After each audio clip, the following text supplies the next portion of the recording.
Bismillahirrahmanirrahim. Assalamualaikum warahmatullahi wabarakatuh. Alhamdulillah wassalatu wassalamu ala Rasulillah wa ala alihi wa ashabihi wa mawalah.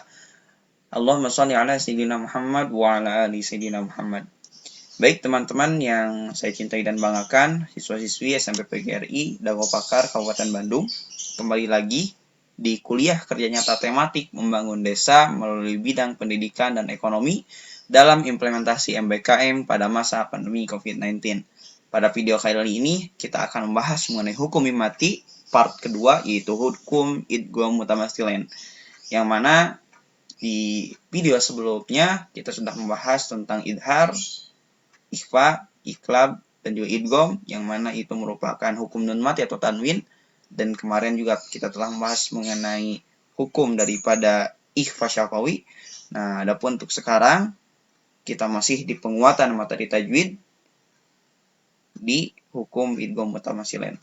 Nah, kenapa saya membuat video ini? Karena memang materi tajwid ini terkadang menyulitkan bagi sebagian siswa, khususnya bagi siswa yang tidak memiliki guru ngaji. Adapun bagi siswa yang memiliki guru ngaji dan dia suka mengaji, itu tidak akan terlalu menyulitkan dalam pembelajaran tajwid ini.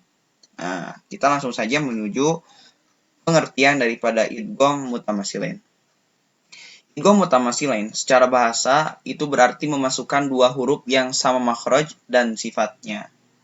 Dalam hukum mimati, idgham mutamatsilin dikenal dengan istilah idgham mimi. Nah, teman-teman, jadi sebenarnya idgham mutamatsilin itu bukan khusus mimati bertemu huruf mim, akan tetapi ketika ada huruf yang mati, yang sukun, bertemu dengan huruf yang hidup, yang sama makhraj dan sifatnya. Jadi sama hurufnya gitu. Seperti contoh ketika misalkan huruf ba bertemu dengan ba.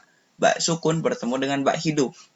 Abba. Nah, seperti itu merupakan salah satu contoh juga daripada idgham mutamatsilin. Akan tetapi khusus dalam mim mati itu disebut dengan idgham mimi. Gitu, teman-teman. Tapi bukan berarti juga ya ketika ada huruf ba sukun ketemu ba hidup itu disebut idgham bibi, enggak gitu ya. Tapi tetap itu disebut idgham mutamatsilin dan tidak ada istilah khusus mengenai hal itu, hanya khusus di hukum mimati disebut dengan idgham mimi. Nah, adapun huruf idgham mutamatsilin itu hanya ada satu. Ya, khususnya di hukum mimati ini yaitu huruf mim. Kaidahnya adalah apabila ada huruf mim mati, bertemu dengan mim yang berharokat, maka huruf mim mati tersebut dibaca mendengung sepanjang 2 harokat. Nah, teman-teman, perlu dibedakan juga nih. Ada perbedaan antara pengucapan iklab, ikhfa syafawi, idhar syafawi, dan juga idgham mutamatsilin. Kalau idhar syafawi kita belum bahas. Insya Allah setelah video ini kita akan bahas mengenai idhar syafawi.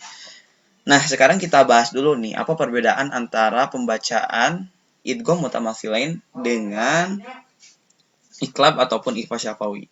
Nah, jadi kalau idgham mutamatsilin ini, cara bacanya sama seperti kita membaca huruf mim mati pada biasanya. Hanya saja ditambahkan dengung sepanjang 2 harokat. Dan perlu diingat juga teman-teman, bahwasannya 2 harokat dalam gunnah itu beda kadarnya dengan 2 harokat dalam hukuman. Nah, jadi 2 harokat dalam gunnah ini lebih panjang daripada 2 harokat dalam hukuman. Nah, perbedaannya, kalau iklab dan ikhfa syafawi itu cara membacanya antara kedua bibir ketika menyebutkan huruf mim mati itu memiliki jarak, ada renggang antara bibir atas dengan bibir bawah, ada renggang sekitar setebal 1 halaman kertas HVS gitu. Nah, kurang lebih seperti itu. Tapi kalau idgham mutamatsilin itu rapat bibirnya, menempel antara bibir atas dengan bibir bawah. Beda ya. Nah, kita langsung aja ke contoh daripada idgham mutamatsilin agar tidak bingung. Nah, di sini saya sudah siapkan 2 contoh mengenai idgham mutamatsilin. Kita langsung baca saja. In kuntum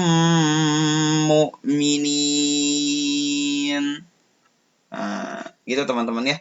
Jadi cara bacanya seperti biasa, hanya saja ditambah dengan dengung 2 harokat.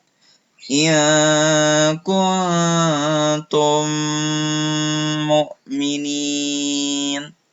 Nah, terus contoh yang satunya lagi.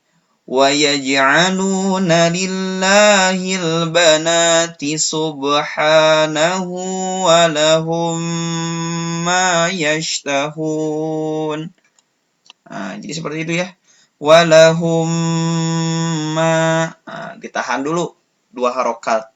Nah, tapi 2 harokat gunnah ini sama dengan 3 harokat dengan hukum mad. Gitu. Jadi lebih panjang kadar 2 harokatnya itu. Nah, kalau misalkan ikhfa syafawi, misalkan kita berikan contoh ketika mimati bertemu dengan ba, itu ingkungtum biba, misalkan gitu ya. Berarti cara bacanya gini. Ingkuntum biba. Nah, bedakan ya antara kuntum mu'minin. Itu idgham mutamaththilain dengan ikhfa syafawi. In kuntum biba. Nah, tentu ada perbedaan itu ya. Kalau misalkan ditampakkan gitu, kita bertemu bermuajahah, tentu akan berbeda gitu cara membaca ikhfa syafawi dengan idgham mutamaththilain. Mungkin kita perlu lebih lanjut membahas mengenai hal ini, atau nanti saya sertakan juga wajah saya gitu ya, cara pengucapan dari idgham mutamaththilain dan juga cara pengucapan daripada ikhfa syafawi supaya teman-teman bisa membedakan mana yang ikhfa syafawi dan mana yang idgham mutamaththilain. Walaupun sebenarnya ada perbedaan pendapat juga gitu ya di antara para ulama qiraah mengenai hal ini, bahwasannya ada yang mengatakan juga ikhfa syafawi itu sama halnya dengan idgham mutamaththilain cara bacanya. Begitupun dan iqlab sama saja semuanya. Hanya dibaca dengung 2 harokat saja. Tapi para ulama yang lain juga berpendapat ya seperti yang tadi. Gitu, bahwasannya ada jarak antara bibir atas dengan bibir bawah setebal 1 halaman kertas HVS seperti itu. Nah, itu tergantung kepada kita gitu ya. Kita mau milih yang mana itu terserah kita. Hanya saja kita harus tahu alasan daripada ulama tersebut memilih yang sama saja dengan yang dibedakan. Nah, mungkin itu saja teman-teman untuk video kali ini. Jangan lupa untuk like, subscribe, komen, dan share. Dan jangan lupa juga nih teman-teman untuk mengaktifkan tombol notifikasi sehingga ketika saya mengupload video akan ada notifikasi yang muncul di HP teman-teman semua.